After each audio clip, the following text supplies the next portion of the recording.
Bab 171, sesuatu yang dipaksakan itu tidak manis. Huan mengeluarkan cermin dan meletakkannya di depan Big Goody. Lihatlah, bukankah ini terlihat bagus? Big Goody penutup, dan kedua kepangannya pun ikut bergoyang. Raung. Secara kebetulan, Sueling turun ke bawah dan melihat cermin di tangan Huan.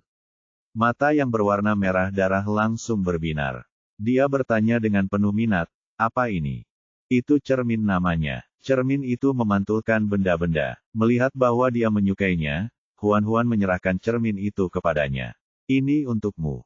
Sueling mengambil cermin dan menatap wajah tampannya. Ia memuji dengan puas, lumayan. Cermin itu dapat memantulkan wajahku yang sempurna dengan jelas. Jauh lebih baik daripada kristal merah.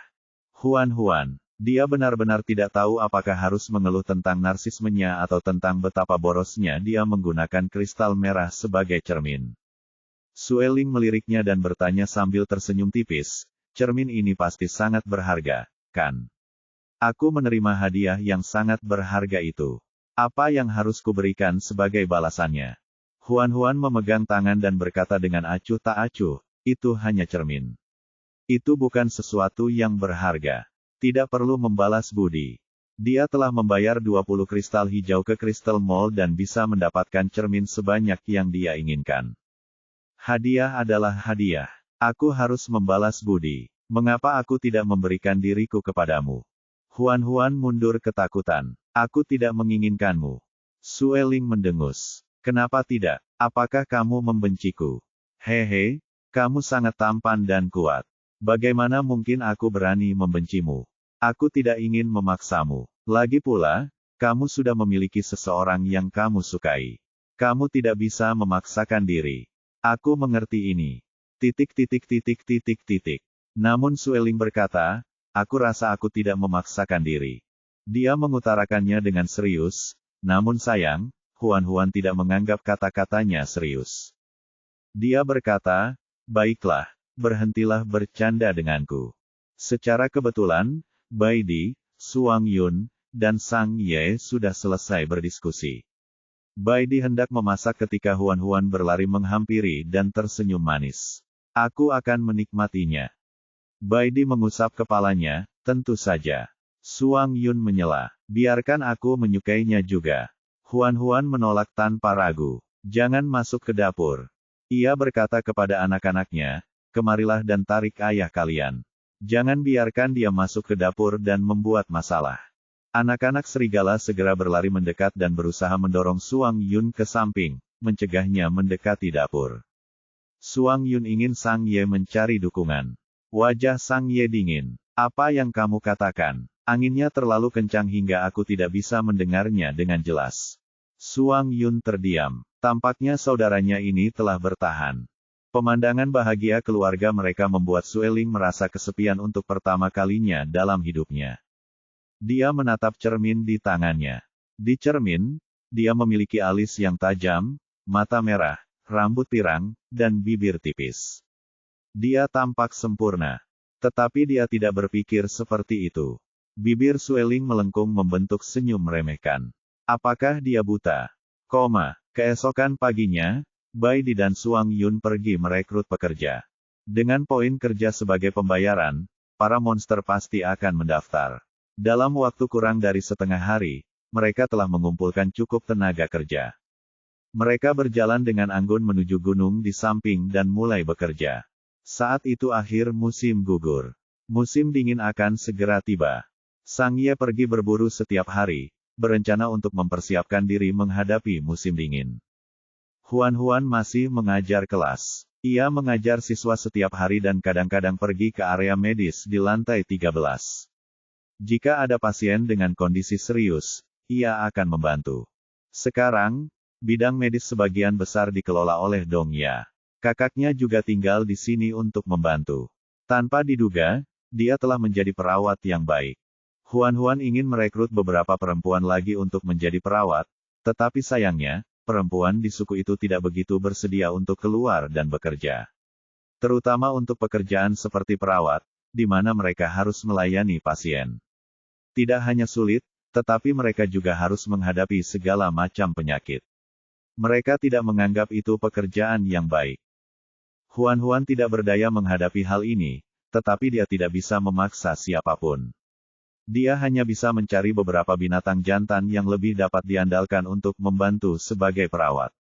Sang Ye telah memburu sejumlah besar mangsa. Huan-Huan memiliki cincin interspatial di mana daging dapat disimpan untuk waktu yang lama tanpa khawatir daging akan membusuk.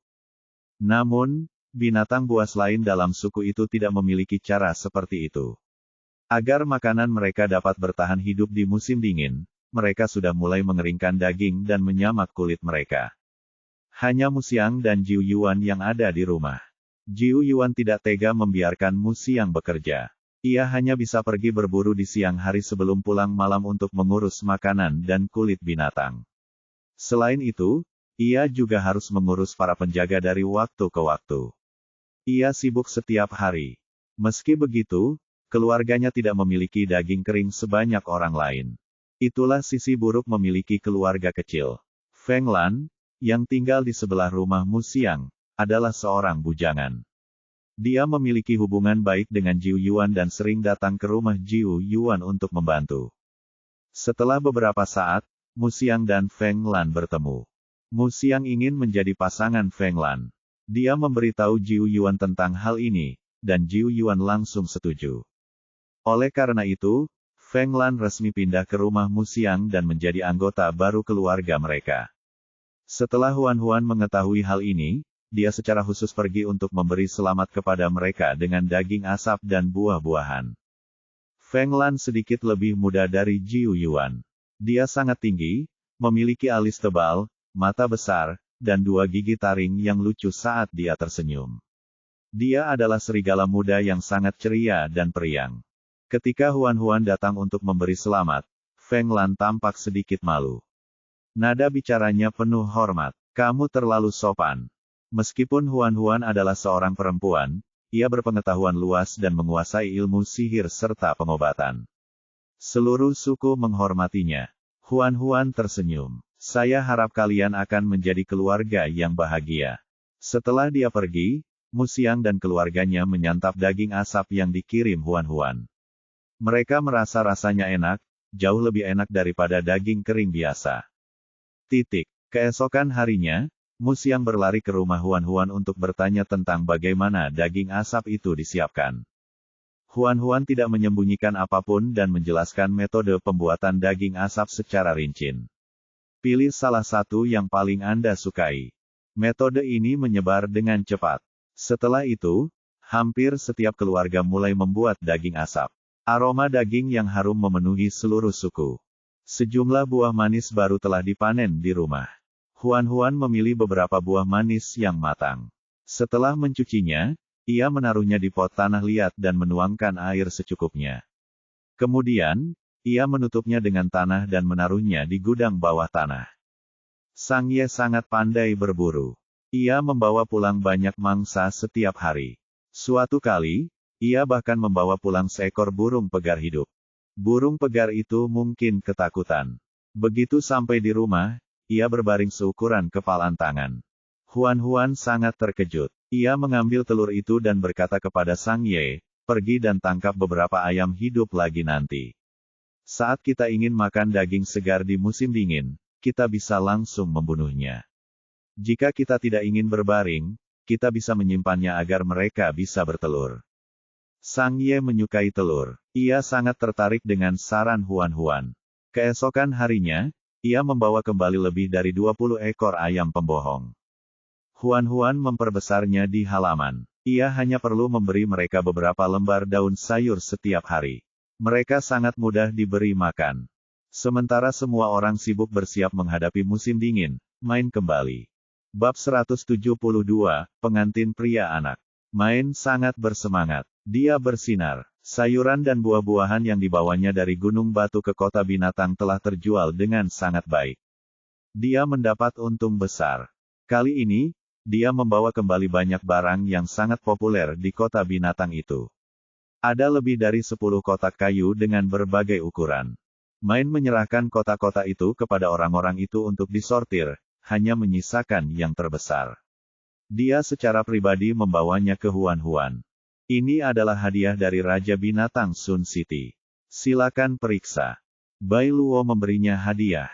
Huan sangat terkejut. Dia mengangkat tangannya untuk membuka kotak kayu itu dan menyadari ada panda merah yang sedang tidur tergeletak di dalamnya. Si kecil sedang tertidur lelap. Tubuhnya yang berbulu meringkuk menjadi bola. Dia tampak seperti bola bulu besar berwarna hitam putih. Seolah merasakan tatapan Huan, panda kecil itu terbangun. Dia membuka matanya yang mengantuk dan menguap. Kau perempuan kecil yang disebutkan rajaku. Huan mengangguk dengan bingung. Saya Huan. Bolehkah saya bertanya siapa kamu? Aku saudara laki-laki Ni Mei. Namaku Nia. Oh, halo. Nia dengan canggung keluar dari kotak dan berdiri di depan Huan. Meskipun dia masih muda, dia tidak kecil. Dia hampir setinggi Huan ketika dia berdiri tegak. Rajaku berkata bahwa dia ingin memetik seekor beruang bambu kecil dari keluarga kami untuk dimainkan bersamamu. Adikku ingin datang, tapi orang tuaku khawatir, jadi mereka mengirimku kemari. Mereka memintaku untuk bermain denganmu dengan baik dan menjadi pasanganmu di masa depan sehingga kamu bisa membantuku melahirkan bayi. Pada dua kata terakhir, Nia memutar tubuhnya yang bulat dan gemuk dengan malu-malu. Huan bertanya ragu-ragu, berapa umurmu? Umurku sudah 10 tahun. Dalam 10 tahun lagi, saya akan menjadi dewasa. Pada saat itu, aku akan bisa berubah menjadi wujud manusia. Kakak berkata bahwa aku adalah anak yang paling tampan di antara binatang beruang bambu. Aku pasti akan menjadi tampan dalam wujud manusia di masa depan. Kamu pasti akan sangat menyukaiku. Silakan membaca di mibosnovel.com. Nia menutupi wajahnya dengan cakarnya, terlihat malu-malu. Huan diam-diam memegangi dahinya. Sungguh dosa, anak ini diutus menjadi pengantin pria pada usia 10 tahun. Bukankah ini merugikan anak-anak? Tidak, dia harus membantunya mengubah pandangan dunianya. Dia tidak bisa membiarkan harta nasional lucunya hancur. Main pergi setelah mengantarkan beruang bambu ke Huan. Tidak ada lagi ruangan di rumah. Huan hanya bisa membiarkan Nia tinggal di kamar yang sama dengan anak serigala untuk saat ini. Anak serigala sangat tertarik dengan beruang bambu kecil yang gemuk ini. Mereka semua mengelilinginya dan bergesekan dengannya dari waktu ke waktu. Nia sangat tenang. Dia duduk di tanah dan mulai tidur siang. Mungkin dia tidur terlalu nyenyak, anak-anak serigala mau tidak mau tertidur satu persatu. Huan melihat bola bulu yang tertidur, dan merasakan hatinya meleleh. Dia menemukan kulit dan dengan lembut menutupinya. Ketika Bai dikembali, dia menyadari ada anggota baru di rumahnya. Sebelum datang, Nia sudah mengetahui dari adiknya bahwa Huan memiliki 3 teman. Salah satunya adalah pangeran kedua Sun City. Kakak perempuannya menyuruhnya untuk membangun hubungan baik dengan pangeran kedua. Begitu dia melihat Bai dia bangkit dan berdiri. Dia menunjukkan etiket standar para bangsawan di kota-kota binatang dan menyapanya dengan sopan. Halo, Yang Mulia, saya Nia. Saya akan menjadi pasangan Huan di masa depan. Saya meminta bimbingan baik Anda. Huan, Bai Di, Suang Yun, dan Sang Ye semua memandangnya dengan tatapan aneh.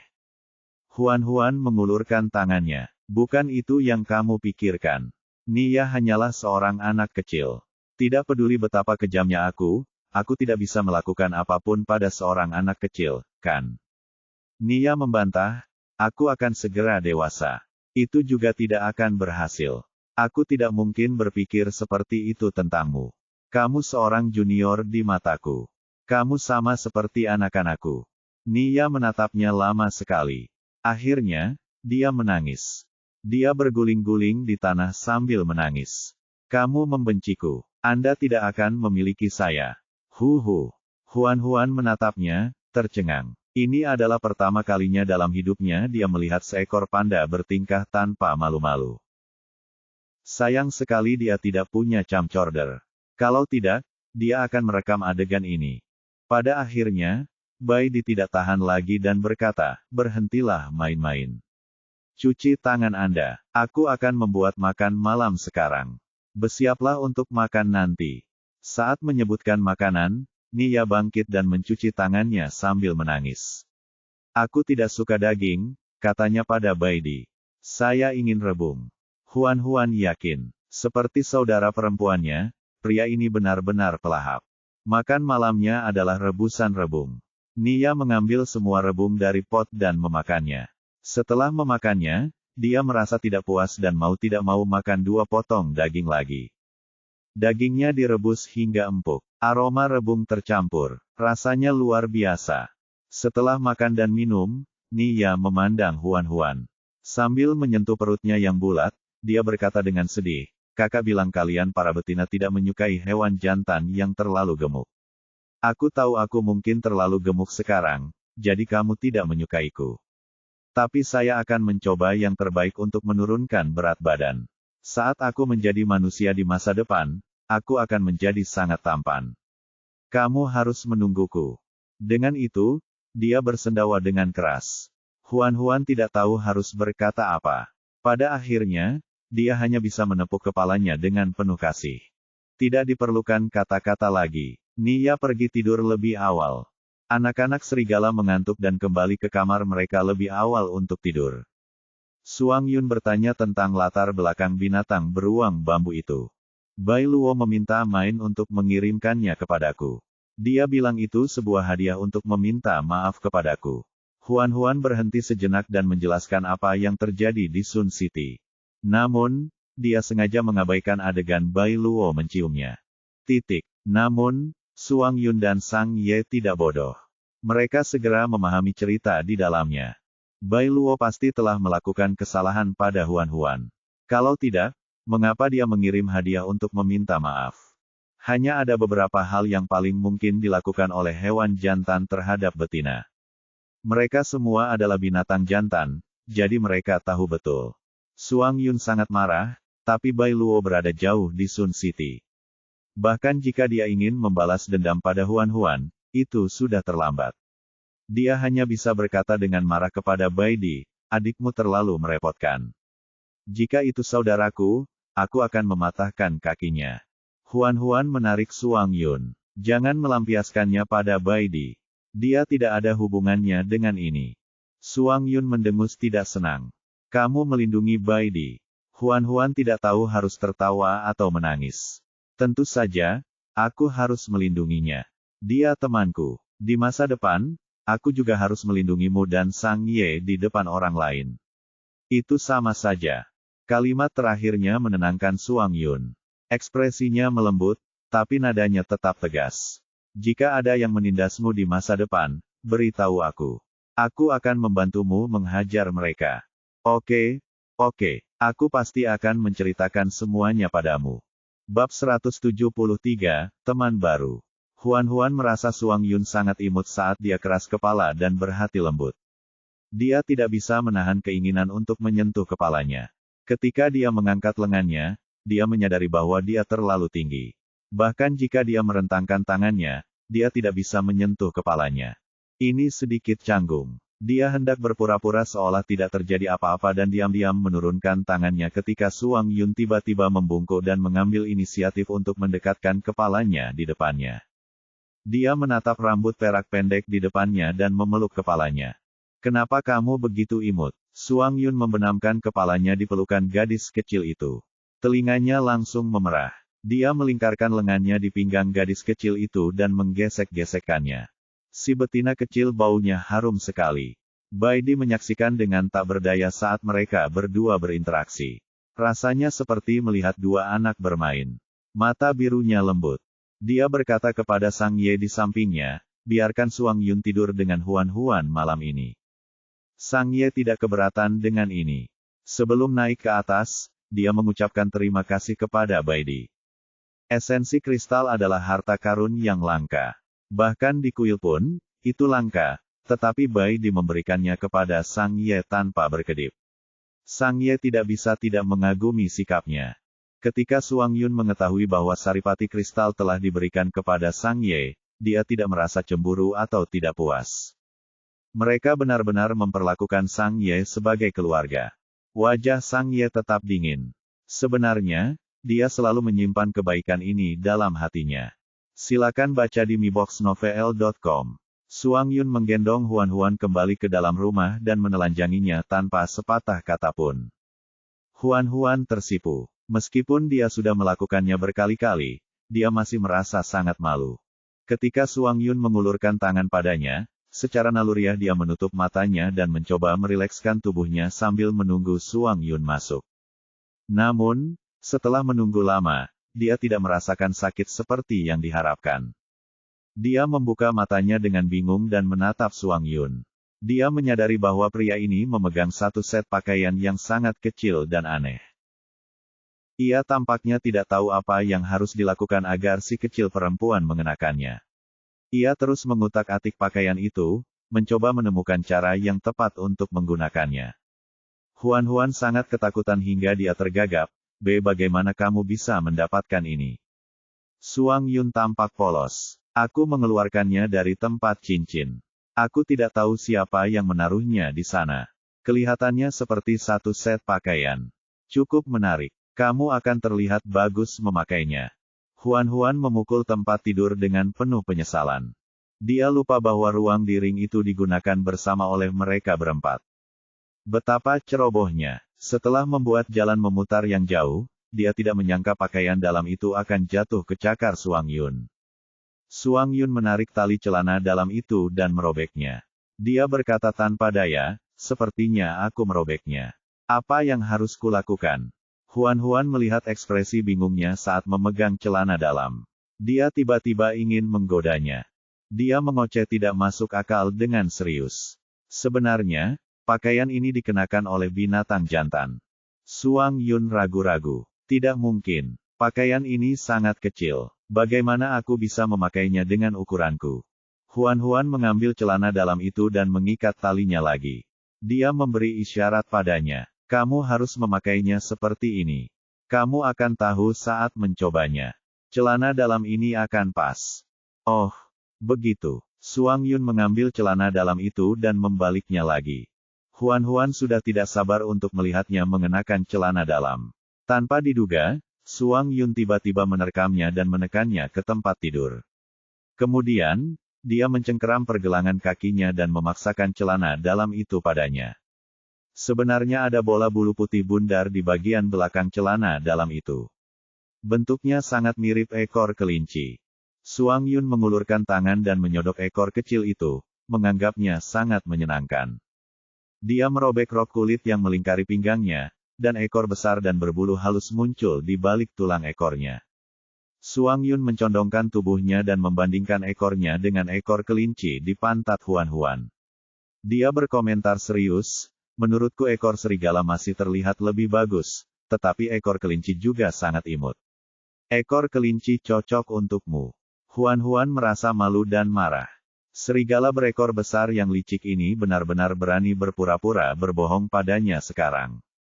Suang Yun mengeluarkan bra yang serasi dan bertanya seperti seorang pelajar yang rendah hati, bagaimana aku harus mengenakan ini? Huan Huan membalikkan badannya dan berkata dengan marah, aku tidak tahu. Suang Yun merenungkannya sendiri. Ternyata laki-laki sangat berbakat dalam beberapa hal, bahkan binatang jantan. Dia benar-benar menebak bagaimana pakaian kecil itu harus dikenakan dan memaksa Huan Huan untuk memakainya. Ada juga lapisan bulu putih di bagian luar pakaian, yang membungkus tubuh Huan Huan dengan sangat menawan. Suang Yun hampir mimisan. Dia dengan hati-hati memasangkan ikat kepala kelinci di kepala Huan Huan.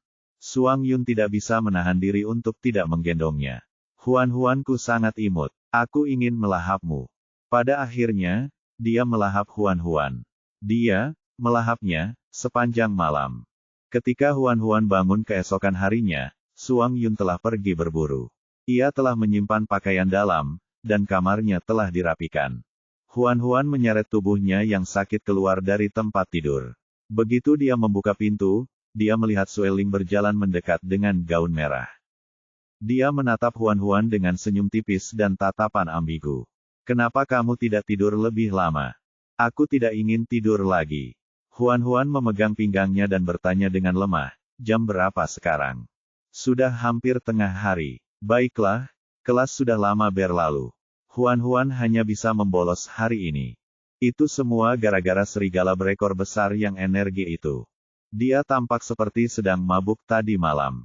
Dia sangat bersemangat sepanjang waktu dan terus-terusan menggodanya sampai fajar. Dia merasa seperti sedang hancur berantakan. Huan hendak turun ke bawah untuk mencari sesuatu untuk dimakan ketika dia merasakan pinggangnya sakit. Dia hampir jatuh dari tangga. Itu menyakitkan. Untungnya, dia berhasil meraih pagar pembatas tepat waktu untuk menghindari tragedi itu. Sueling mencondongkan tubuhnya dan bertanya sambil tersenyum, apakah kamu ingin aku membantumu turun? Huan menegakkan tubuh mungilnya dan berusaha terlihat lebih alami. Tidak, aku bisa melakukannya sendiri. Sueling mengabaikan penolakannya dan mengangkatnya dengan lengannya yang panjang. Dia menggendongnya menuruni tangga. Huan berusaha melawan. Sayangnya, tubuhnya disiksa terlalu parah tadi malam. Anggota tubuhnya sakit, dan tubuhnya lemah. Dia tidak bisa mengerahkan tenaga sama sekali. Setelah kakinya menyentuh tanah sekali lagi, Huan mengucapkan terima kasih dan berjalan menuju dapur. Dia mendengar Sueling di belakangnya. Kudengar kau menemukan seekor binatang beruang bambu untuk menjadi pasangan barumu. Bab 174, Bajingan. Huan merasa aneh dan bertanya, bagaimana kamu tahu tentang beruang bambu? Nia baru saja datang ke rumahnya kemarin. Kemarin, Sueling kembali ke suku Yu. Dia tidak melihatnya. Dia seharusnya tidak melihat Nia. Sueling berkata sambil tersenyum tipis, kamu tidak masuk kelas hari ini. Teman barumu yang membantumu mengajukan cuti dari murid-muridmu. Sekarang, seluruh suku tahu bahwa kamu telah menemukan seekor beruang bambu di bawah umur untuk menjadi temanmu. Ketika dia mengucapkan kata, mate, dia menekankan suku kata itu dan menggertakkan giginya. Huan merasa sakit kepala. Mengapa anak itu mengambil tindakan sendiri? Tidak, aku harus mencarinya dan menjelaskan masalah ini. Belum sempat dia bicara, Nia kembali. Ia berjalan ke dalam rumah dengan kakinya yang pendek. Anak-anak serigala mengikutinya seperti seuntai bola bulu yang panjang. Begitu Huan melihat Nia, dia langsung menyuruhnya berdiri di depannya. Dia berkata dengan tegas, bagaimana bisa kau memberitahu orang luar bahwa kau adalah pasangan baruku? Nia sedikit malu. Jika orang bertanya tentang hubunganku denganmu, aku harus memberitahu mereka. Bagaimanapun, ini adalah kebenaran. Aku tidak takut orang lain mengetahuinya. Sueling menyipitkan matanya, menatap Nia dengan cermat. Baidi, Suang Yun, dan Sang Ye baik-baik saja. Bagaimanapun, Huan telah bertemu mereka bertiga terlebih dahulu. Sudah biasa bagi Huan untuk menerima mereka terlebih dahulu. Tapi apa yang terjadi dengan beruang bambu ini? Sueling mencibir pada dirinya sendiri. Binatang beruang bambu ini jelas muncul lebih lambat darinya. Penampilan dan kekuatannya tidak sebagus dia. Mengapa Huan menerima beruang bambu ini sementara dia hanya bisa terus menjadi penonton? Sueling tidak tahan lagi. Dia mendorong Huan ke dapur dan membanting pintu. Saat Huan sadar kembali, dia sudah tertekan ke pintu. Sueling meletakkan kedua tangannya di kedua sisi tubuh Huan dan menatapnya. Rambut pirangnya yang panjang terurai dan menyentuh pipi Huan. Huan mendorongnya menjauh. Apa yang kau lakukan? Berhentilah main-main. Bibir Sueling melengkung membentuk senyum mengejek. Apa kau akan berpikir aku hanya main-main tidak peduli apa yang kulakukan?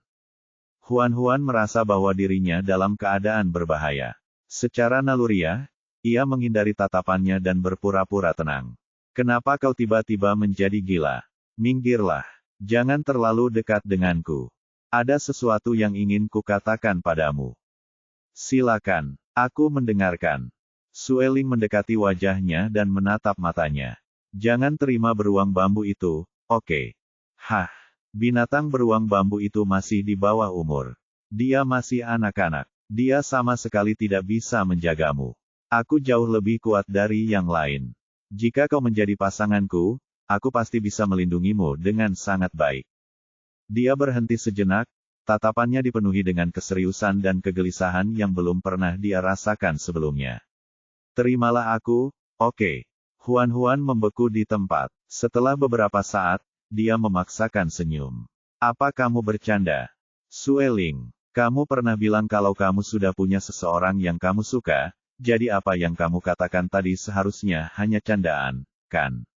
Hehe, candaan ini sama sekali tidak lucu. Aku tidak. Sudahlah, berhenti di sini saja, sela Huan-Huan. Aku akan berpura-pura tidak mendengar apa yang baru saja kau katakan. Pergilah. Aku masih punya hal lain yang harus kulakukan. Sueling menatapnya tajam. Huan-Huan menghindari tatapan tajamnya. Aku sudah punya 3 teman. 3 saja sudah cukup. Aku tidak butuh yang keempat. Sungguh penolakan yang kejam. Sueling tiba-tiba tertawa. Mengapa kamu menjawab dengan sangat serius? Aku hanya bercanda denganmu, tetapi kamu benar-benar mempercayaiku. Kamu memang bodoh. Huan-Huan tertegun sejenak, lalu bereaksi dan menggertakkan giginya karena marah. Dasar bajingan, kau benar-benar menipuku lagi. Pada saat yang sama, dia merasa agak lega. Sueling tersenyum senang. Itu salahmu karena begitu mudah tertipu.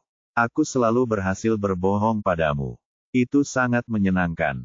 Pergi. Huan-Huan mendorongnya ke samping. Aku belum pernah melihat pria yang menyebalkan seperti itu. Sueling mencondongkan tubuhnya lagi. Apakah kamu membenciku? Ya, aku benci kamu.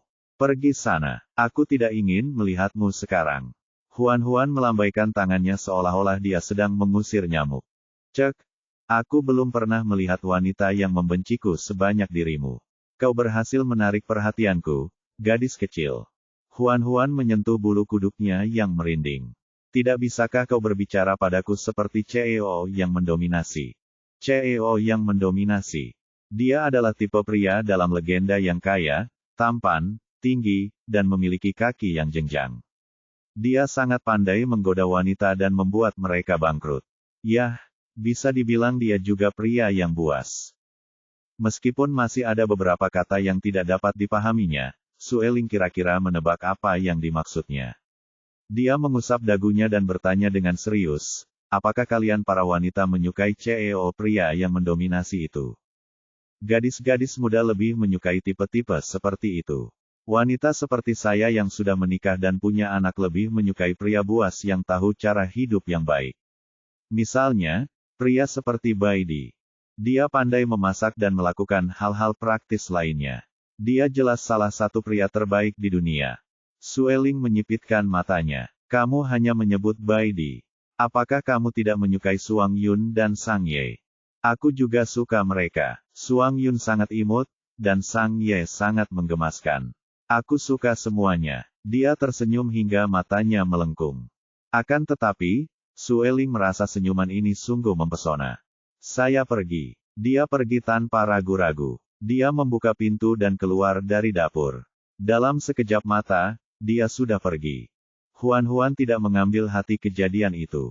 Dia menemukan sesuatu untuk dimakan. Setelah mengisi perutnya, dia meminta Nia untuk datang dan menjelaskan secara rinci bahwa dia tidak bisa menjadi pasangannya. Nia masih merasa dirugikan, tetapi dia tidak berguling-guling di tanah dan bertindak tanpa malu-malu. Huan-Huan mengusap kepalanya. Kamu sangat imut. Banyak wanita pasti akan menyukaimu di masa depan. Pendek kata, dia hanya tidak ingin dia diganggu. Nia menjawab dengan cemberut, oh. Sueling kembali ke suku bulu dengan marah. Ketika binatang buas dari suku bulu melihatnya seperti ini, mereka semua ketakutan dan bersembunyi. Mereka tidak berani muncul di depannya agar tidak terlibat. Sueling langsung kembali ke rumahnya.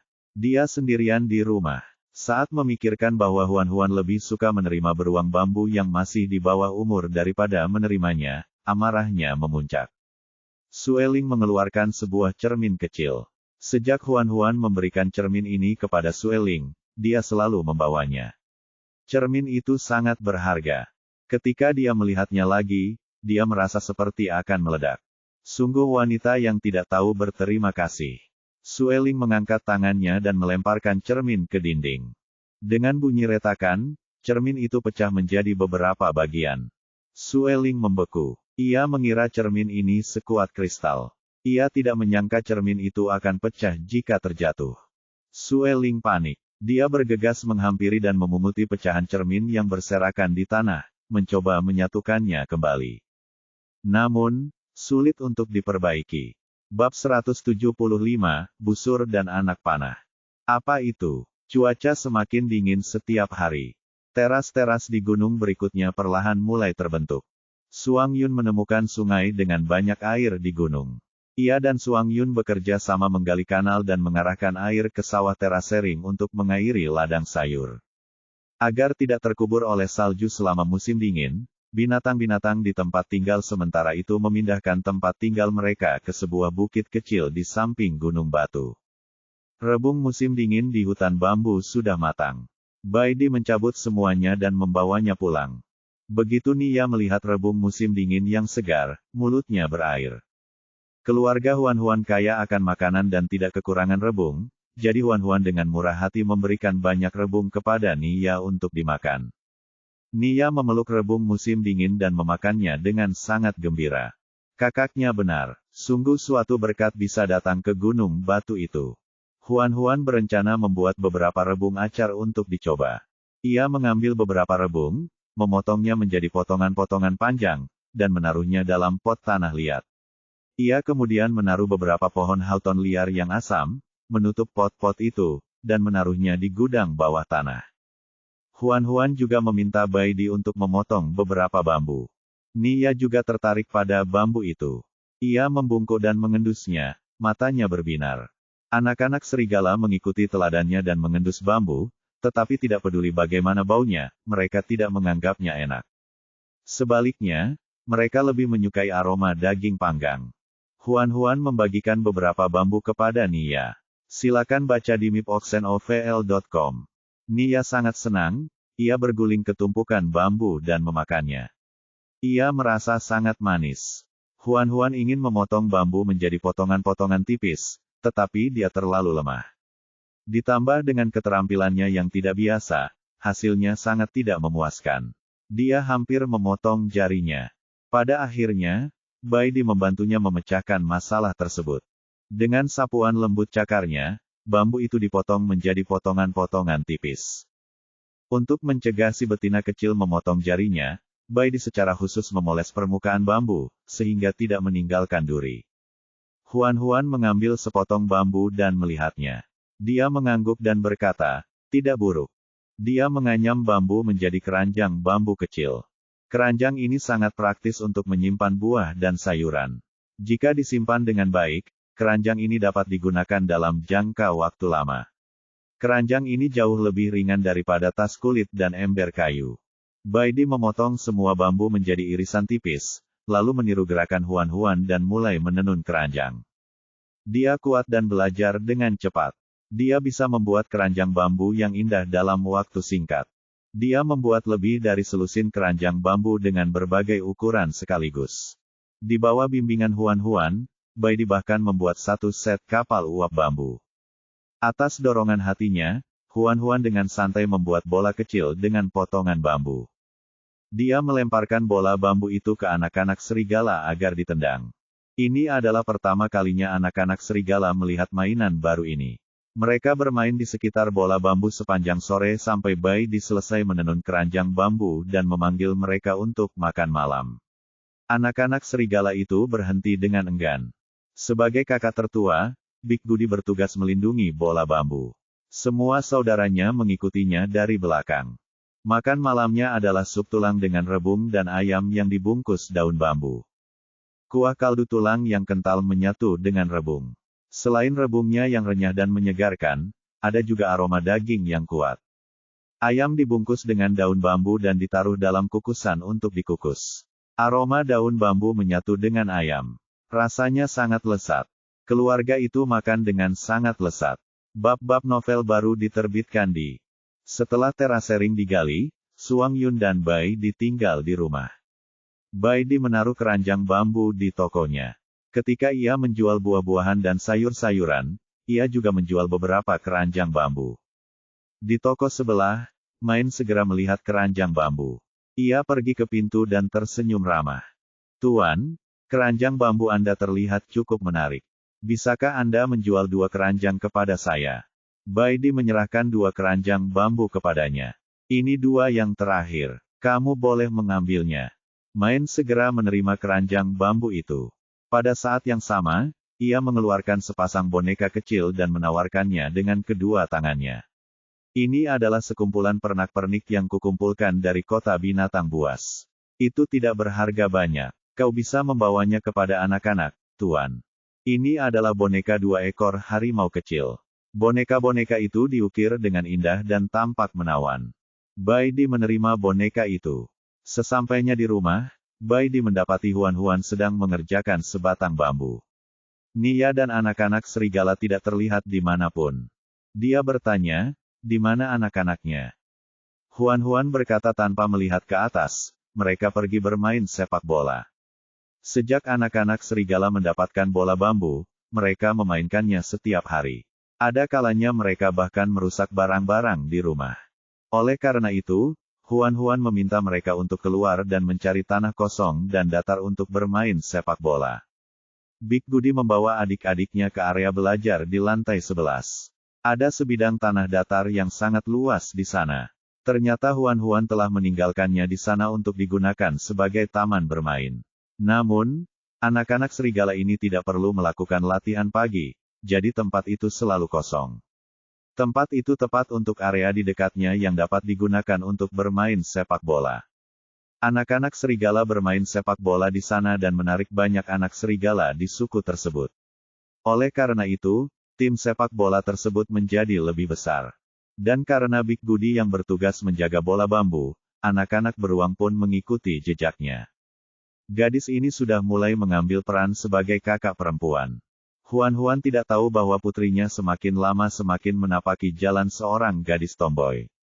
Ia sibuk memoles bambu di tangannya. Baidi bertanya, apa yang sedang kamu lakukan? Saya ingin membuat busur.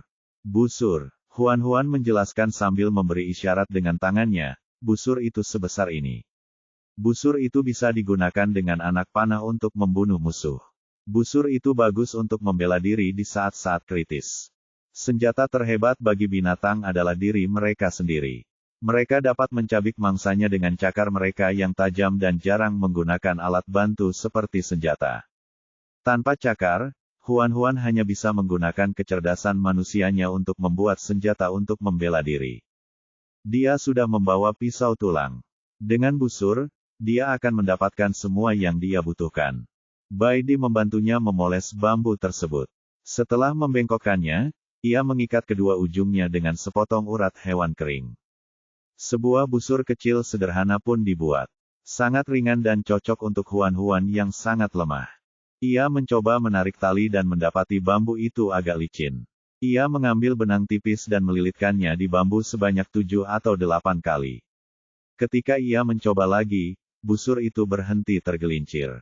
Dia mengambil sepotong bambu runcing, menaruhnya di tali busur, dan dengan santai menembakkan anak panah ke dinding. Anak panah bambu itu melayang, menghantam tembok, dan jatuh ke tanah.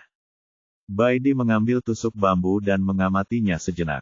Kamu harus menajamkan bagian depan anak panah dan menambahkan sesuatu di bagian ujungnya.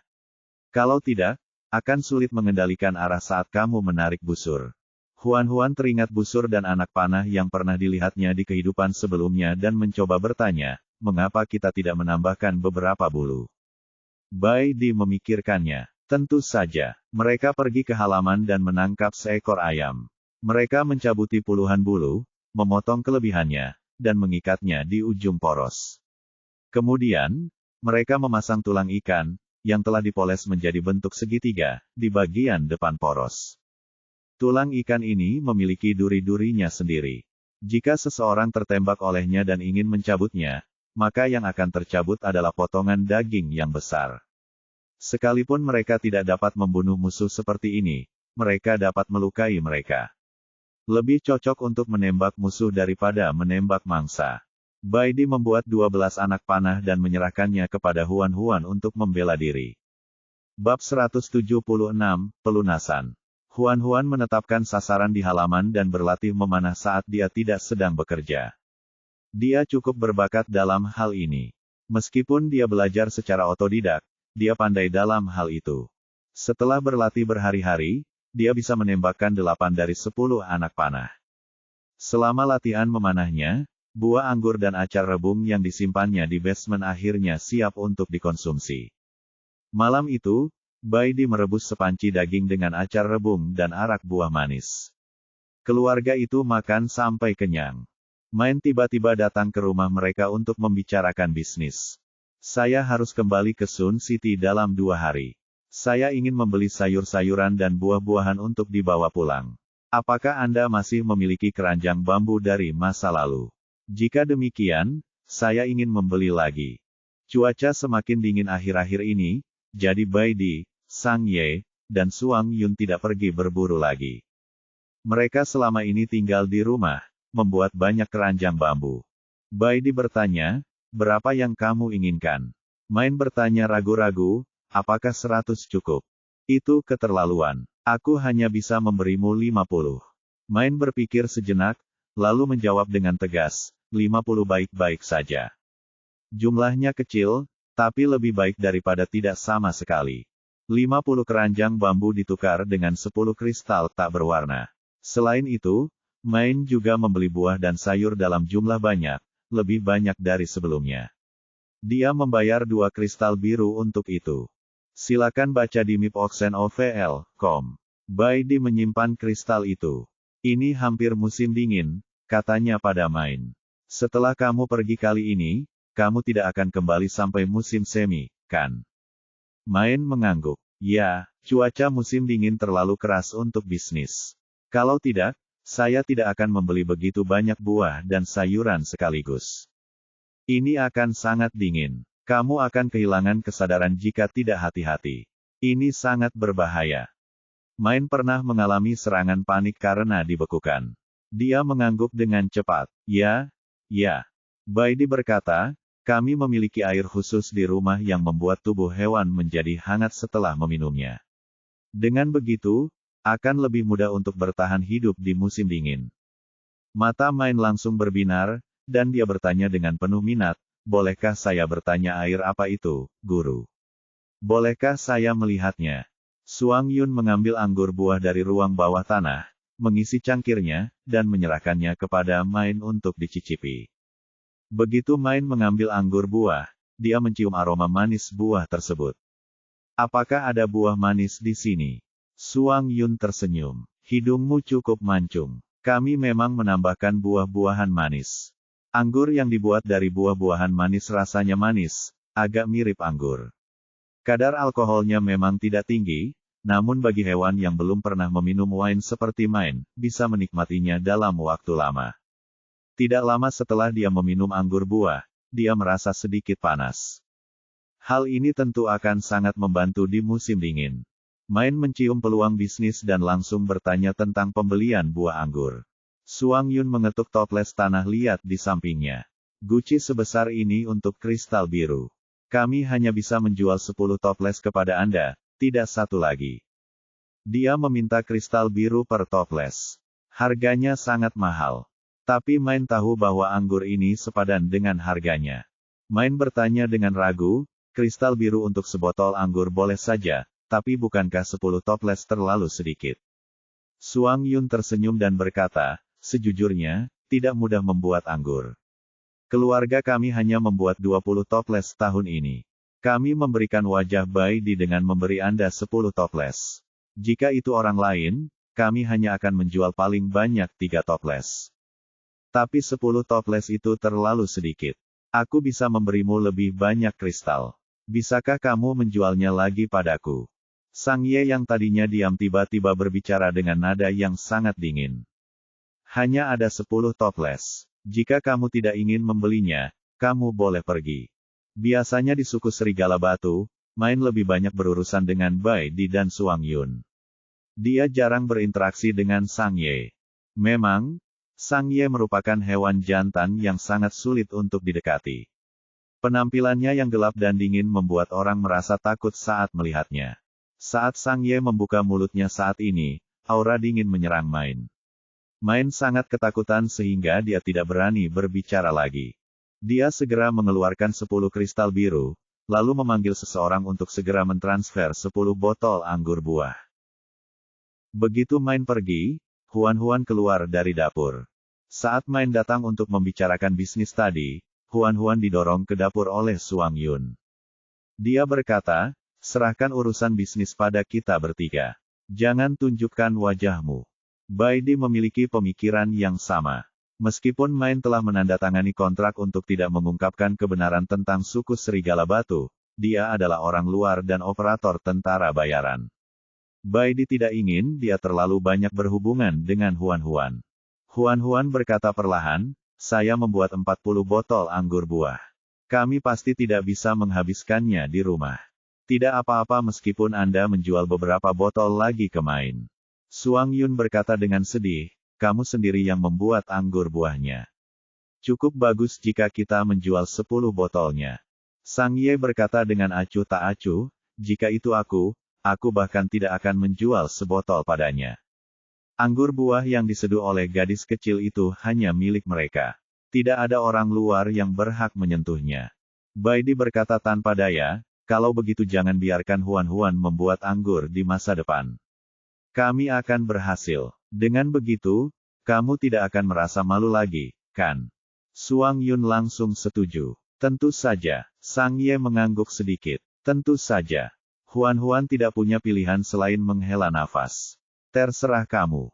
Keesokan paginya, Main kembali ke Sun City dengan 10 petugas membawa tas kulit berisi buah-buahan dan sayuran serta keranjang bambu berisi anggur.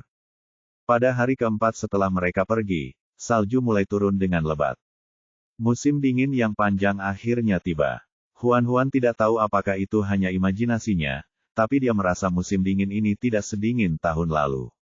Bahkan salju di luar gunung tidak setebal tahun lalu. Samar-samar dia bisa melihat beberapa ranting mati mencuat dari salju. Tahun lalu, tidak ada satupun retakan, apalagi cabang. Salju lebat telah menekan hutan dengan rapat. Setidaknya masih ada retakan pada selimut salju tahun ini. Sung Yuan berkata dengan penuh kemenangan, musim dingin tahun ini normal. Musim dingin tahun lalu lebih dingin dari sebelumnya dan berlangsung sangat lama. Banyak hewan dan binatang mati karena kedinginan di hutan. Jika Anda tidak cukup beruntung untuk bersembunyi di gunung batu tahun lalu, kamu akan membeku menjadi es. Begitu Huan-Huan melihat tatapan arogannya, dia tidak bisa menahan diri untuk tidak menyentuh kepalanya. Rambut pendek putih keperakannya sulit disentuh, tapi nyaman. Dia tersenyum. Kamu menyelamatkanku dan Baidi. Bagaimana aku bisa membalas budimu? Mungkin malam ini. Mata Suang Yun berbinar. Telinganya meninggi saat dia menatapnya penuh harap. Kamu harus makan lebih banyak daging malam ini. Suang Yun terdiam. Bagaimana makan daging bisa dianggap sebagai pembayaran? Tidak. Bab 177, kau memang aneh. Apa itu? Karena musim dingin tahun ini tidak terlalu dingin dan binatang-binatang telah dipersiapkan dengan baik, semua orang tampak sangat santai. Binatang yang sudah memiliki pasangan memanfaatkan kesempatan untuk kawin sehingga mereka dapat mencoba hamil di musim dingin. Binatang buas yang tidak mempunyai pasangan berusaha sekuat tenaga untuk menyenangkan si betina, berharap untuk menemukan seekor betina sebagai pasangan musim dingin ini dan mengakhiri kehidupan lajang mereka yang menyedihkan. Suang Yun penuh energi dan berharap dia bisa mengikat Huan-Huan ke tempat tidur dan membuatnya pingsan. Namun, Baidi dan Sang Ye tidak mengizinkannya melakukannya. Ketiga binatang jantan itu akan bergantian setiap malam. Dengan begitu, tidak ada yang perlu khawatir akan kalah. Hanya saja, setiap pagi Huan-Huan bangun, ia merasa seperti baru saja mengalami kecelakaan mobil. Seluruh tubuhnya terasa sakit, dan setiap tulangnya terasa nyeri. Suatu hari, Huan-Huan akhirnya tidak tahan lagi. Ia mengumumkan dengan keras kepada ketiga binatang jantannya, aku ingin beristirahat malam ini. Tidak seorang pun dari kalian boleh menyentuhku. Seharusnya giliran Baidi yang tidur dengannya malam ini. Dia hanya tersenyum mendengar kata-katanya dan berkata dengan lembut, baiklah. Dia setuju begitu saja hingga Huan-Huan merasa sedikit bersalah. Dia berdeham, aku akan tidur sendiri selama 2 hari ke depan juga agar tidak bersikap tidak adil padamu. Itu berarti Suang Yun dan Sang Ye juga tidak bisa tidur dengannya. Sang Ye sedikit kecewa, tetapi dia tidak menunjukkannya. Wajahnya masih dingin. Suang Yun berteriak, Huan-Huan, kamu tidak bisa tidur sendirian. Huan-Huan bertanya, mengapa? Tidak aman bagimu untuk tidur sendirian. Bagaimana jika seseorang menyelinap masuk dan mencuri di tengah malam? Silakan baca di mipoxenovl.com. Huan terdiam. Ini rumah kita. Siapa yang bisa menyelinap masuk dan mencuriku? Jangan bicara omong kosong. Aku tidak peduli. Aku tidak bisa membiarkanmu tidur sendirian. Aku ingin tidur sendiri. Mereka berdua menjadi nakal dan berdebat seperti anak-anak. Baidi menggelengkan kepalanya tanpa daya dan berkata kepada Sang Ye, ayo makan ikan malam ini. Kamu mau ikan kukus atau ikan rebus? Sang Ye tampak acuh tak acuh. Apa saja, kalau begitu aku akan merebusnya. Huan pasti suka. Malam itu, Huan masih berhasil mendapatkan hak untuk tidur sendiri. Suang Yun mencoba untuk memprotes, tetapi anggota tubuhnya menjadi lemas karena sengatan listrik Baidi. Kemudian, Sang Ye melilitnya dengan ekor ularnya dan melemparkannya ke kamar sebelah. Huan akhirnya bisa tidur dengan tenang. Ia perlahan berbaring di tempat tidur, merasa sangat nyaman. Dia menutup matanya dan tertidur dengan cepat. Ketika dia membuka matanya keesokan paginya, Huan melihat Sueling duduk di samping tempat tidur. Pakaiannya yang merah seperti darah, dan rambutnya yang keemasan berkilauan. Kristal merah yang berkilauan hampir membutakannya. Dia mengusap matanya yang silau dan mengerutkan kening. Bagaimana kamu bisa masuk? Dia jelas telah mengunci pintu tadi malam. Teratai itu sudah melingkari pergelangan tangan Sueling. Kuncup bunga itu mengusap punggung tangannya dengan penuh kasih sayang. Sueling menunjuk ke jendela. Aku datang lewat sana. Huan berjalan mendekat dan melihat bahwa jendela telah dibuka. Orang ini bisa terbang. Dia terbang masuk melalui jendela tanpa ada yang menyadarinya. Huan teringat kembali apa yang dia katakan kepada Suang Yun tadi malam dan tidak bisa tidak menyesalinya. Dia salah.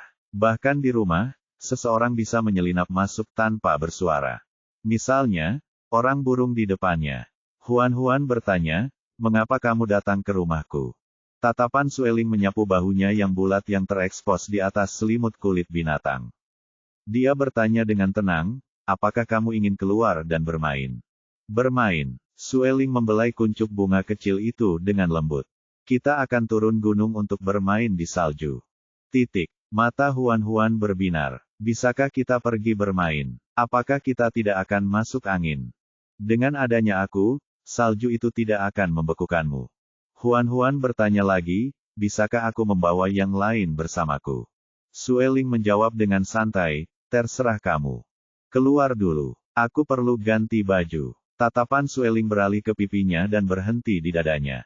Gadis kecil, apa yang bisa dilihat? Huan. Sueling akhirnya pergi. Ketika pintu ditutup, Huan segera mengarahkan jari tengahnya ke pintu. Huan segera berganti pakaian dan mengenakan sepatu bot kulit rusa.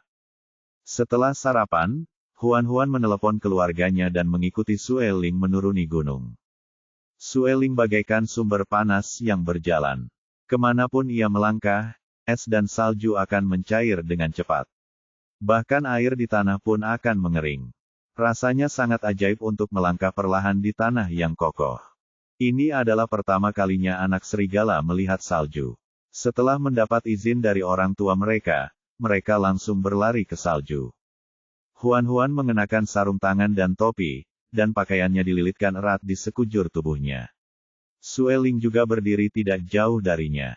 Kehangatan terus mengalir darinya, dan dia sama sekali tidak merasa kedinginan. Dia mengambil segenggam salju, menggulingkannya menjadi bola salju, dan tertawa keras. Ayo kita perang bola salju, oke? Suang Yun menatapnya. Bagaimana? Huan melemparkan bola salju ke kepalanya dan tersenyum sangat gembira. Ayo bermain seperti ini. Dengan itu, dia lari. Suang Yun segera mengambil bola salju dan mengejarnya. Mereka berdua saling melempar bola salju. Kaki panjang Suang Yun masih sangat cepat. Huan sama sekali tidak bisa berlari lebih cepat darinya. Tak lama kemudian, tubuhnya tertutup salju akibat bola-bola saljunya. Dia segera berlari ke sisi Sueling untuk menghangatkan diri. Pada saat yang sama, dia berteriak pada anak-anak serigala, ayahmu menindasku. Cepat dan balaskan dendamku. Anak-anak serigala melolong. Mereka menerkam Suang Yun dan melemparkannya ke salju. Sayangnya, Semakin tua, semakin bijak pula dirinya. Suang Yun dengan mudah mendorong keempat anak serigala itu. Namun sebelum ia bisa menenangkan diri, Sang Ye melemparkan bola salju besar ke wajahnya. Suang Yun berteriak dengan marah, "Kau benar-benar menyergapku." Dia mengambil bola salju dan melemparkannya ke Sang Ye. Namun, dia tidak sengaja melemparkannya ke arah yang salah dan mengenai Baidi. Baidi mengibaskan salju dari kepalanya dan berkata tanpa daya, "Suang Yun, apakah kau berencana untuk melawan kami semua sendirian?" Suang Yun tersenyum sangat mencolok. "Ayo, aku bisa mengalahkan kalian semua sendirian." Akhirnya, sesuai keinginannya, Baidi, Sang Ye, dan keempat anak serigala mengelilinginya dan menyerangnya hingga dia melarikan diri dan berteriak minta tolong. Huan tertawa sampai perutnya sakit. "Siapa yang memintamu berpura-pura menjadi serigala besar yang jahat? Ini pembalasan." Sueling menatapnya. "Apakah itu menyenangkan?" "Menyenangkan." Huan tersenyum dan mengangguk. Dia menyadari bahwa Sueling masih bersih. Pakaiannya yang merah bagaikan api, membuatnya tampak sangat menarik di dunia yang seputih salju. Huan tidak dapat menahan diri untuk bertanya, "Apakah kalian tidak ingin bermain bersama?" Api menyala di ujung jari Sueling. Dia membawa api itu ke Huan untuk menghangatkannya. Dia tersenyum tipis. "Aku tidak main-main. Lalu kau datang tanpa hasil. Jika aku bisa membiarkanmu bersenang-senang, aku tidak akan datang dengan sia-sia." Ini bukan pertama kalinya Sueling menggodanya, tetapi ini pertama kalinya Huan tersipu. Dia mengalihkan pandangan dan berkata dengan datar, "Kau memang orang aneh." Bab 178, ini hal yang baik. Penerjemah, Henye Translations Editor, Henye Translations. Setelah cukup bersenang-senang, keluarga itu kembali ke rumah. Huan duduk di dekat api unggun sambil memegang sup panas di tangannya. Ia tersenyum dan berkata, "Jika aku bisa pergi ke pemandian air panas sekarang, aku tidak akan menyesal seumur hidup." Suang Yun bertanya, "Apa itu sumber air panas?" "Itu semacam." Sang Ye bertanya, "Apakah kamu tidak mencium sesuatu yang aneh?" Suang Yun mendengus. "Tidak. Dalam angin dingin, tidak ada bau apapun selain udara dingin." Ketika Sang Ye mengendus lagi, bau amis samar itu menghilang. Apakah dia benar-benar berhalusinasi tadi? Ketika Sang Ye melihat semua orang berhenti untuk menunggunya, ia segera menepis imajinasinya. Ia mengibaskan ekornya dan dengan cepat meluncur ke sana. Menghadapi tatapan bingung Suang Yun, Sang Ye berkata dengan santai, "Aku pasti salah. Ayo pergi." Oke, kelompok itu mempercepat langkah dan akhirnya tiba di kaki gunung berapi sebelum hari gelap. Gunung itu sudah tertutup salju. Gunung itu membentang ribuan mil dan merupakan pemandangan yang sangat spektakuler. Benda-benda di luar tambang itu dulunya dilempar oleh binatang buas, dan benda-benda itu masih ada di sana. Tempat itu tertutup oleh ranting-ranting kering, daun-daun, dan salju. Sueling menyingkirkan rintangan dan berteriak ke dalam tambang. "Canggu, kami di sini untuk bermain denganmu. Keluarlah dan sambut kami." Tak lama kemudian, sebuah kepala tajam menyembul dari tambang. Ketika Trenggiling besar itu melihat orang-orang di depannya, dia berkata dengan suara berat, "Jadi itu kalian." Huan menjulurkan kepalanya dari balik kap mobil dan tersenyum manis. "Lama tidak bertemu, Tuan Canggu." "Lama tak berjumpa," kata Trenggiling itu kepadanya, sambil mengulurkan cakarnya yang besar. "Kemarilah." Huan meluncur ke bawah ekor serigala dan mendarat di cakar Trenggiling. Dia mendongak dan mencondongkan tubuhnya untuk melihat bahwa Trenggiling itu bahkan lebih besar dari yang dia bayangkan. Berdiri di antara cakarnya, dia tampak seperti kurcaci yang tersandung ke negara raksasa. Dia begitu kecil sehingga dia hampir tidak terlihat. Trenggiling berkata kepada yang lain, "Masuklah, para tamu." Kemudian, dia menggendong Huan kembali ke dalam tambang dan merangkak menyusuri terowongan panjang. Baidi, Suang Yun, dan Sang Ye mengikutinya. Anak-anak serigala mengikutinya dari dekat, dan Sueling menarik sayapnya dan memasuki gua. Terowongan itu sangat gelap, tetapi mata para binatang itu bisa melihat dalam kegelapan. Kegelapan ini tidak menjadi masalah bagi mereka. Hanya Huan yang tidak bisa melihat apapun. Dia duduk patuh di cakar terenggiling. Setelah sekitar 20 menit, Huan dapat mengenali benda-benda di sekelilingnya. Dia langsung terpana oleh pemandangan di depannya. Di dalam gua yang luas itu, dinding-dinding batu dipenuhi dengan kristal-kristal hitam pekat. Kristal-kristal itu memancarkan cahaya redup di malam hari. Terenggiling itu menurunkan cakarnya ke tanah. Disinilah aku tinggal. Sederhana saja. Maafkan aku. Huan melompat turun dan menoleh padanya. Terima kasih. Karena magma di bawahnya, suhu di dalam gua relatif tinggi. Huan perlahan-lahan melepaskan jubahnya. Tanahnya ditutupi tanaman-tanaman tebal. Tanaman-tanaman itu empuk untuk diinjak. Dia melihat ke bawah dan menyadari bahwa tanaman-tanaman itu sangat mirip sukulen. Daun-daunnya sangat tebal, dan permukaannya ditutupi rambut-rambut putih tipis dan pendek. Huan pernah melihat tanaman ini di buku bergambar kulit domba. Namanya daun kristal. Dari namanya, dia tahu bahwa tanaman ini tumbuh di tambang kristal bermutu tinggi. Tanaman ini tergolong langka. Buah ini dapat digunakan sebagai obat untuk mendinginkan tubuh. Jika dihaluskan dan dioleskan ke wajah, buah ini juga dapat mempercantik wajah. Tanaman ini sungguh hebat. Huan bertanya dengan penuh harap, Tuan Canggu, bolehkah saya memetik beberapa daun kristal? Terenggiling berkata, tentu saja. Lagi pula, tidak banyak binatang yang tahu tentang daun kristal. Kau tahu banyak, seperti yang diharapkan dari betina yang dipilih oleh benih kayu ilahi. Huan segera berjongkok dan menggali daun kristal. Suang Yun dan Sang Ye juga datang untuk membantu menggali. Baidi berkata kepada terenggiling, maaf, keluarga kami mengganggu hibernasimu. Ini pertama kalinya begitu banyak tamu datang mengunjungi saya. Saya senang. Baidi mengeluarkan anggur buah dan daging kering. Ini buatan kami. Harganya tidak mahal. Saya harap Anda tidak keberatan. Terenggiling itu mengulurkan cakarnya dan mengambil hadiah itu. Terima kasih. Bab 179, Martabat Binatang Jantan. Apa itu? Mengetahui bahwa Huan dan yang lainnya datang ke sini untuk mencari sumber air panas, terenggiling itu berkata, memang ada sumber air panas di dalam gua. Baunya aneh. Itu pasti sumber air panas yang kamu sebutkan. Huan senang. Bisakah kita pergi ke sana untuk bermain? Tentu saja. Terenggiling selalu bersikap lembut dan toleran saat menghadapinya, seperti orang tua yang penyayang. Aku akan mengantarmu ke sana. Mereka berjalan semakin dalam ke dalam gua. Sepanjang jalan, ada kristal hitam di kedua sisi. Huan tidak dapat menahan diri untuk tidak menyentuhnya. Ada begitu banyak kristal hitam.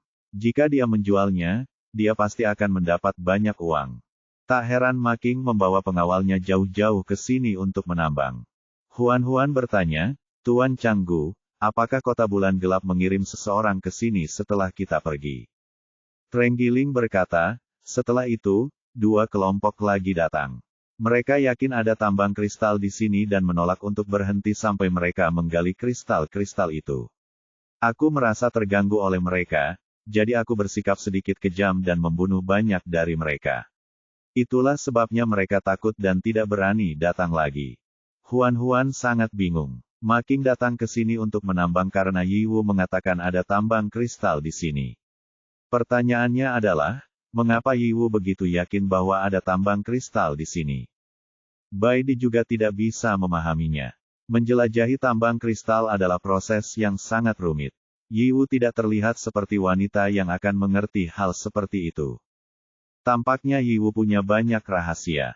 Mereka melihat sumber air panas yang besar di ujung gua. Di tengah panasnya, bau belerang yang menyengat memenuhi gua. Suang Yun mengendus. Bau ini memang aneh. Baidi berjalan mendekat dan menyentuh mata air itu. Airnya lebih hangat daripada mata air panas di Gunung Suci. Terenggiling berubah wujud menjadi manusia. Dia membuat Huan merasa bahwa dia adalah seorang yang lebih tua. Huan mengira dia tidak muda lagi, tetapi dia terkejut melihatnya dalam wujud manusia. Dia tampak berusia paling banyak 30 tahun. Dia memiliki rambut pendek hijau tua yang rapi, mata yang lembut, dan tubuh yang tinggi dan ramping. Tingginya sekitar 1,9 meter. Ada pola bintang hijau tua di lehernya dengan 9 bintang penuh. Huan terkejut. Kau adalah binatang jiwa berbintang 9. Kau sangat kuat. Canggu perlahan mengenakan rok kulit. Karena umurku yang panjang, perlahan-lahan aku naik ke peringkat 9 bintang. Teman-temanmu memiliki kualifikasi yang bagus. Prestasi mereka di masa depan pasti akan lebih tinggi dariku. Anak-anak serigala melihat sumber air panas untuk pertama kalinya. Sementara semua orang mengobrol, mereka tidak sabar untuk melompat ke sumber air panas. Airnya panas, tetapi tidak ada artinya bagi mereka. Mereka melambaikan kaki mereka dan berenang mengelilingi sumber air panas dengan gaya renang anjing standar. Binatang-binatang jantan itu masuk ke mata air satu demi satu. Huan menemukan sudut di mana tidak seorang pun dapat melihatnya dan mengeluarkan baju renang dari tempatnya. Dia telah membuatnya sebelum dia datang. Bahannya adalah kulit ular. Kulit ular itu lembut dan tipis, serta tahan air. Paling cocok digunakan sebagai pakaian renang. Huan juga membuat 2 set pakaian dalam sebagai cadangan. Awalnya ia berencana membuat beberapa pasang pakaian dalam untuk Bai Di, Suang Yun, dan Sang Ye. Jika mereka terus mengenakan rok kulit binatang tanpa busana, mereka tidak hanya akan memperlihatkan diri mereka sendiri, tetapi juga akan melukai buah zakar mereka. Sungguh tidak higienis. Pada akhirnya, semuanya menolak pakaian dalam buatannya. Terutama bajingan Suang Yun itu. Dia bilang bolanya sangat kuat dan pasti tidak akan tergores. Sebenarnya, dia hanya tidak mau memakai kulit ular Sang Ye di tubuhnya, dan dia harus memakainya di tempat yang sangat rahasia dan penting. Sebagai binatang buas jantan dengan martabat yang kuat, dia merasa itu tidak dapat diterima. Bai Di tidak menolaknya secara langsung seperti Suang Yun, tetapi dia dengan bijaksana menjelaskan bahwa dia tidak membutuhkan pakaian dalam. Hanya Sang Ye yang memaksakan diri memakainya selama beberapa hari karena itu adalah kulit ularnya. Kemudian, ia menyimpan celana dalamnya dan tidak berencana untuk memakainya lagi. Huan tidak punya pilihan selain membuat dan memakai celana dalamnya sendiri. Dia akan membiarkan mereka bertiga merasakan gatal pada buah zakar. Dia mengikat rambutnya ke atas dan menyanggulnya dengan ikat rambut dari kulit yang terbuat dari urat hewan. Kemudian, dia berganti pakaian renang. Kulit ular tipis itu melilit erat payudara dan pantatnya yang kecil, menonjolkan lekuk tubuhnya yang menakjubkan. Ketika dia berjalan keluar sudut, binatang-binatang jantan yang tengah mengobrol sambil berendam di sumber air panas berhenti berbicara dan menatapnya. Huan merasa malu dengan tatapan mereka. Seperti seekor kelinci putih, dia melesat ke sumber air panas. Saat tubuhnya terbenam dalam air panas, tatapan mata mereka yang membara sedikit mereda. Huan mengeluarkan 10 butir telur dari cincin interspatialnya dan menaruhnya di keranjang bambu kecil. Ia menempelkannya di dinding batu sumber air panas. Tidak butuh waktu lama untuk telurnya matang. Suang Yun telah bergerak dan mengulurkan cakar serigalanya ke arahnya. Dia tersenyum sangat bodoh. Huan mengupas sebutir telur dan memasukkannya ke dalam mulutnya. Bersikaplah baik. Jangan ganggu aku. Pergilah bermain sendiri. Suang Yun memakan telur itu dan menatapnya dengan sedih. Huan berpura-pura tidak melihat ketidakpuasan di matanya dan membagikan 9 telur yang tersisa kepada semua orang. Setelah berendam di sumber air panas, semua orang kembali ke pantai. Bai Di menyalakan api unggun. Dia mengambil daging segar dan panci untuk membuat panci besar berisi kaldu panas. Canggu mengeluarkan semua anggur buah dan daging kering. Semua orang minum dan makan daging. Suasananya harmonis. Sudah bertahun-tahun suasananya tidak semeriah ini. Canggu sedang dalam suasana hati yang baik. Dia mengeluarkan sebuah drum kulit dari suatu tempat dan mulai memukulnya. Irama cepatnya menyenangkan. Sueling mengulurkan tangannya ke Huan. Berikan aku serulingnya. Huan mengeluarkan seruling pendek yang terbuat dari tulang yang dipoles dan memberikannya kepadanya. Ia memasukkannya ke dalam mulutnya dan meniupnya dengan lembut. Suara seruling yang jernih dan ceria bergema, naik turun mengikuti irama genderang. Indah dan menyenangkan. Huan telah minum anggur, jadi wajahnya merah. Dia menarik Sang Ye agar berdiri. Ayo berdansa. Sang Ye menatapnya. Aku tidak bisa menari. Aku akan mengajarimu. Huan meraih tangannya dan meletakkannya di pinggangnya. Kemudian, dia melompat mengikuti irama. Sang Ye selalu sangat berhati-hati pada awalnya, takut menginjak kakinya. Kemudian, dia perlahan-lahan memahami ritme dan gerakannya menjadi lebih halus. Dia bahkan memegang tangan Huan dan membalikkannya. Baidi memberikan setengah ayam panggang itu kepada Suang Yun yang sudah mabuk. Dia memeluk toples anggur dan berteriak, Huan, meskipun aku lebih lemah dari mereka berdua, penisku lebih tebal dari mereka. Kau tidak bisa lebih menyukai mereka lagi. Baidi terdiam. Dia berkata pada dirinya sendiri untuk tidak terlalu banyak berdebat dengan orang mabuk. Kemudian, dia mengambil sebotol bubuk yang digiling dari daun merah dan menuangkan sebagian besarnya ke dalam toples anggur di tangan Suang Yun. Suang Yun mengangkat kepalanya dan meneguk anggur dalam-dalam. Ia harus menyeret lidahnya ke tanah karena rasa pedasnya, dan air mata mengalir di wajahnya. Baidi menepuk bahunya. Meskipun bahumu tebal, bahuku lebih panjang dari bahumu. Bab 180, diserang. Setelah makan dan minum sampai kenyang, semua orang berbaring di selimut dan tertidur. Huan yang berada dalam pelukan Baidi tiba-tiba gemetar. Kuncup kecil itu mengangkat kepalanya dan diam-diam bergerak ke tanah. Baidi, yang sedang tidur nyenyak, merasakan sesuatu dan membuka matanya untuk melihatnya. Dia melihatnya menancapkan akarnya ke tanah, dan daunnya tumbuh dengan cepat. Kelopak bunganya mekar lapis demi lapis, dan dalam sekejap mata, bunga itu berubah menjadi teratai besar selebar lebih dari setengah meter. Ada polong biji teratai hijau kecil di tengah benang sari. Pada saat ini, Sang Ye juga sudah bangun. Anak-anak serigala membuka mata mereka dan melihat-lihat. Mereka menyadari bahwa tidak ada bahaya dan terus tidur. Huan dan Suang Yun yang mabuk sedang tidur nyenyak. Mereka tidak berniat untuk bangun. Baidi menatap Sueling dengan penuh tanya. Sueling merendahkan suaranya dan berkata, teratai kecil seharusnya segera tumbuh dewasa. Kristal-kristal hitam di dinding bersinar semakin terang. Bola-bola cahaya abu-abu gelap terbang keluar dari kristal-kristal dan tersedot ke dalam bunga teratai, menyatu ke dalam teratai kecil. Kelopak bunganya yang awalnya berwarna merah muda terang berangsur-angsur berubah menjadi hitam, memberikan kesan aneh seperti bunga iblis. Baidi, Sang Ye, dan Canggu menyadari bahwa teratai menyerap energi dalam kristal hitam. Di masa lalu, mereka hanya tahu bahwa binatang dapat menyerap energi dalam kristal. Mereka tidak menyangka tanaman juga dapat melakukan hal yang sama. Teratai ini sungguh ajaib. Ketika kristal hitam di sekitarnya terkuras energinya, bunga teratai berhenti menyedot energinya. Buah teratai di tengah kelopaknya telah tumbuh seukuran kepalan tangan orang dewasa. Bunga itu menunduk dan mendekati Sueling.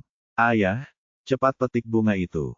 Sueling mengulurkan tangan dan memetik biji teratai itu. Ia tersenyum dan bertanya, apakah ini untukku? Sungguh anak yang berbakti. Tapi teratai berkata, tidak, aku ingin memberikannya pada ibu. Senyum Sueling membeku di wajahnya. Dia terlalu banyak berpikir. Jika Suang Yun bangun sekarang, dia pasti akan menertawakan Sueling karena terlalu banyak berpikir. Sueling mengetuk kelopak bunga teratai dan berkata dengan penuh kebencian, dasar anak kecil yang bias. Yang kau lihat hanya ibumu. Bunga itu mengusap-usap jari-jarinya dan memanggil dengan lembut, ayah. Tidak lama setelah biji teratai dikeluarkan, kelopak bunga teratai berangsur-angsur kembali ke warna merah muda pucatnya. Bunga dan daunnya pun dengan cepat kembali ke ukuran aslinya. Bunga dan daun itu kembali melilit rambut Huan, dan bunga teratai kecil itu bersandar di telinganya dan dengan patuh menutupkan kelopaknya. Melihat semuanya sudah berakhir, Baidi dan Sang Ye kembali berbaring untuk tidur. Hanya Sueling yang masih memainkan biji teratai kecil di tangannya. Canggu melirik kristal hitam yang energinya telah dihisap hingga kering dan tidak dapat menahan diri untuk tidak mendesah pelan. Teratai yang kau tanam ini memiliki nafsu makan yang besar. Ia telah menyedot energi dari begitu banyak kristal sekaligus. Sueling berkata dengan santai, hanya beberapa kristal. Dia bisa menyerap sebanyak yang dia mau. Bukannya aku tidak mampu membesarkannya. Kau benar-benar membesarkannya sebagai putramu. Sueling tersenyum namun tidak berkata apa-apa. Ketika mereka bangun keesokan paginya, Sueling menyerahkan biji teratai itu kepada Huan dan mengatakan kepadanya bahwa biji teratai itu untuknya. Bab ini diperbarui oleh Nif E.L. Bin, CO per meter. Huan mengambil biji teratai itu. Kapan Little Lotus mendapatkan ini? Aku bahkan tidak tahu. Baidi menjelaskan dengan lembut, tadi malam. Buah itu berbuah saat kamu sedang tidur. Suang Yun mencondongkan tubuhnya dengan rasa ingin tahu. Untuk apa polong biji teratai ini? Huan menggelengkan kepalanya, menunjukkan bahwa dia tidak tahu. Kuncup teratai mengangkat kuncup kecilnya dan berkata, biji teratai bisa dimakan. Huan membuka polong biji teratai dan menemukan 6 biji teratai hijau dan gemuk di dalamnya. Mereka tampak tidak berbeda dari biji teratai biasa. Namun, Sueling berkata, itu bukan biji teratai biasa. Jika kamu memakannya, kamu bisa berubah menjadi tanaman sesuka hati. Efeknya bisa bertahan sekitar 10 hari. Luar biasa. Huan sangat terkejut. Canggu berkata, biji teratai sangat berharga. Merupakan berkah bagimu untuk mendapatkannya. Huan dengan hati-hati menaruh benih teratai ke dalam tempatnya. Dia menyentuh teratai di kepalanya. Terima kasih. Kuncup kecil itu mengusap telapak tangannya dan berseru lembut, aku sangat menyukai ibu. Aku juga suka Little Lotus. Kuncup kecil itu sangat malu hingga kelopaknya semakin memerah. Suang Yun mencondongkan tubuhnya. Aku juga suka Huan. Huan mendorong kepalanya menjauh dengan ekspresi dingin. Pergi. Suang Yun tidak puas. Kamu bias lagi. Sekarang, aku bahkan tidak sebanding dengan bunga ini. Sang Ye keluar untuk melihat dan memastikan bahwa salju telah berhenti dan mereka dapat pulang. Keluarga itu berkemas sebentar dan berjalan keluar. Canggu secara pribadi mengirim mereka keluar dari tambang. Huan duduk di punggung serigala putih beku perak dan berbalik untuk melambaikan tangan ke arah Canggu. Kami akan mengunjungimu lagi saat kami senggang. Selamat tinggal. Baidi memimpin jalan. Yang lainnya mengikuti saat mereka menuju Gunung Batu. Setelah menempuh perjalanan setengah hari, mereka pun tiba di tempat yang telah mereka tempati sehari sebelumnya. Keluarga itu pun memilih untuk beristirahat di sana lagi. Mereka mengambil air dan makanan untuk mengisi kembali tenaga mereka. Dalam keadaan linglung, Sang Ye mencium bau busuk samar itu lagi. Dia meletakkan makanannya dan melihat sekelilingnya, mencoba mencari sumber bau itu. Huan duduk di sampingnya. Dia menyadari ketidaknormalannya dan segera bertanya, ada apa? Sepertinya aku mencium sesuatu yang aneh. Begitukah? Huan menarik napas dalam-dalam, dan bau amis samar mengikuti angin dingin ke hidungnya. Dia berkata cepat, aku juga menciumnya. Bau ini terasa familiar bagiku. Kurasa aku pernah menciumnya di suatu tempat sebelumnya. Sebelum Sang Ye bisa mengetahuinya, puluhan sosok putih keabu-abuan tiba-tiba muncul dari salju dan menerkam Huan dan yang lainnya.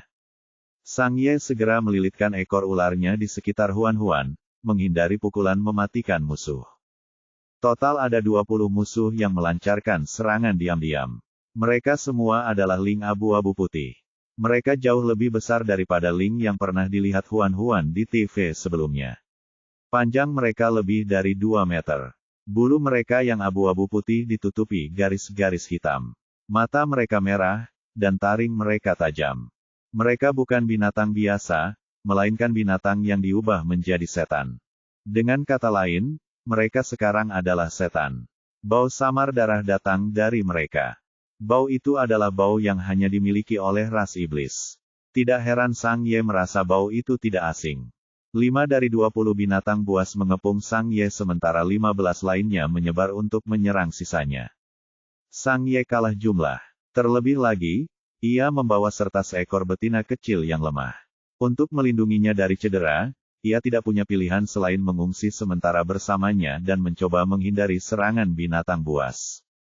Ular piton itu merayap di atas salju. Ia menggunakan ekor ularnya untuk memeluk Huan dengan erat. Sesekali, ia menoleh ke belakang. Binatang-binatang itu mengejar mereka. Setelah melarikan diri dalam jangka waktu yang tidak diketahui, Sang Ye masih belum bisa melepaskan diri dari binatang buas itu. Seolah-olah mereka telah memasang sistem radar. Mereka mengunci lokasi Sang Ye dengan tepat dan mengejarnya. Sang Ye tahu bahwa ia tidak bisa melepaskan diri dari mereka, jadi ia berhenti dan meletakkan Huan-Huan di pohon. Kemudian, ia berbalik dan bergegas menuju binatang buas itu.